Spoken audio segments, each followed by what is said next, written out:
Assalamualaikum warahmatullahi wabarakatuh. Yang terhormat Ibu Dr. Nita Agustina NEE MPDI selaku dosen pengampu mata kuliah pengembangan bahan ajar serta teman-teman PGMI 4E yang berbahagia.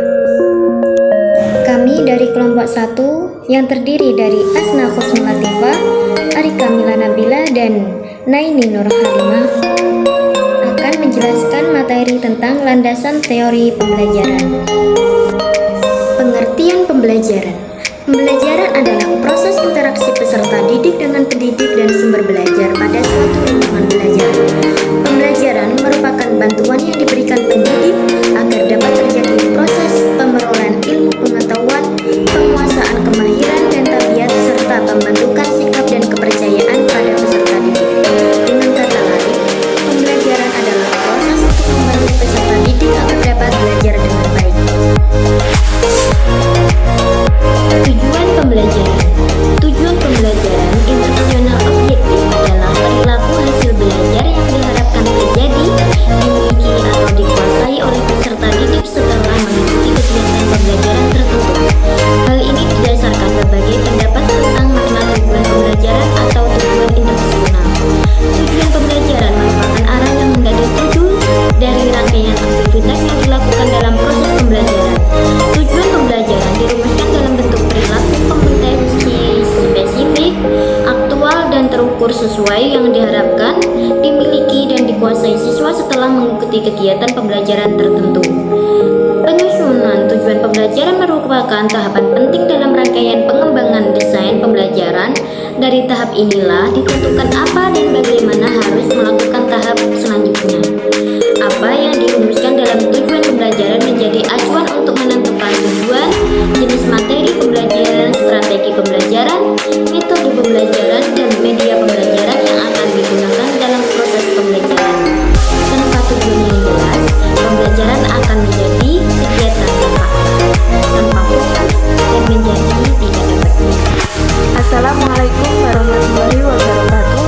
Perkenalkan, nama saya Naini Nur Halimah, nomor absen 19, nomor NIM 126205203203219. Di sini saya akan melanjutkan materi berikutnya, yaitu teori-teori pembelajaran. Teori-teori pembelajaran yaitu 1. Teori deskriptif dan teori perspektif. Tokoh Brunner mengemukakan bahwa teori pembelajaran adalah perspektif dan teori belajar adalah deskriptif. Perspektif karena tujuan utama teori pembelajaran adalah menetapkan metode pembelajaran yang optimal, sedangkan teori deskriptif karena tujuan utama belajar adalah menjelaskan proses belajar. Yang kedua adalah teori belajar behaviorisme.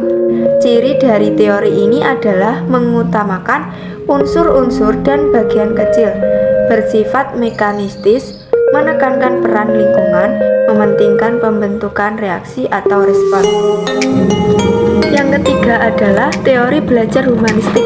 Teori ini berpendapat bahwa belajar apapun dapat dimanfaatkan, asal tujuannya untuk memanusiakan manusia, yaitu mencapai aktualisasi diri, pemahaman diri, serta realisasi diri orang yang belajar secara optimal.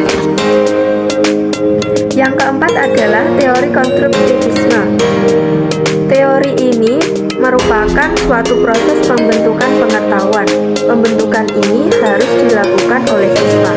Dia harus aktif melakukan kegiatan, aktif berpikir, menyusun konsep dan memberi makna tentang hal-hal yang sedang dipelajari. Tetapi yang paling menentukan terwujudnya gejala belajar adalah niat belajar siswa itu sendiri. Guru tidak mentransferkan pengetahuan yang telah dimilikinya, melainkan membantu siswa untuk membentuk pengetahuannya sendiri dan dituntut untuk lebih memahami jalan pikiran atau cara pandang siswa dalam belajar. Beberapa hal yang penting tentang evaluasi dalam aliran konstruktivistik adalah: yang pertama, diarahkan pada tugas-tugas autentik. Yang kedua, mengkonstruksi pengetahuan yang menggambarkan proses berpikir yang lebih tinggi. Yang ketiga, mengkonstruksi pengalaman siswa. Yang keempat, mengarahkan evaluasi pada konteks yang luas dengan berbagai perspektif.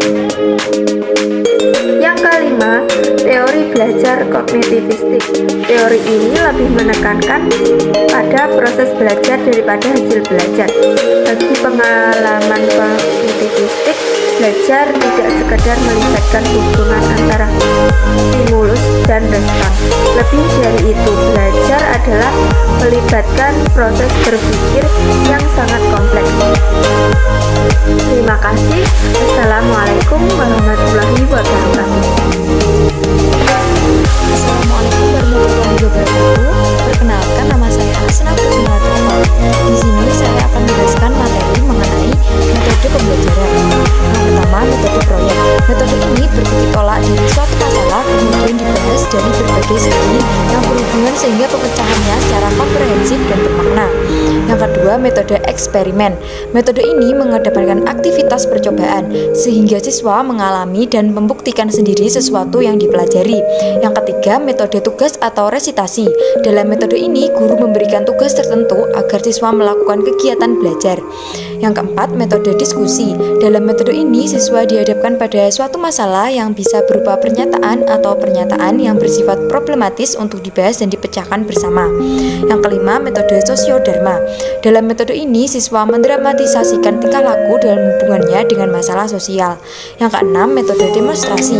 Metode ini mengedepankan peragaan atau pertunjukan kepada siswa suatu proses situasi atau benda tertentu yang sedang dipelajari, baik sebenarnya atau tiruan, yang sering ditandai dengan penjelasan lisan.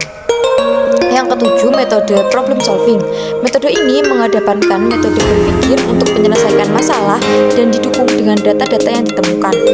Yang kedelapan, metode karya wisata.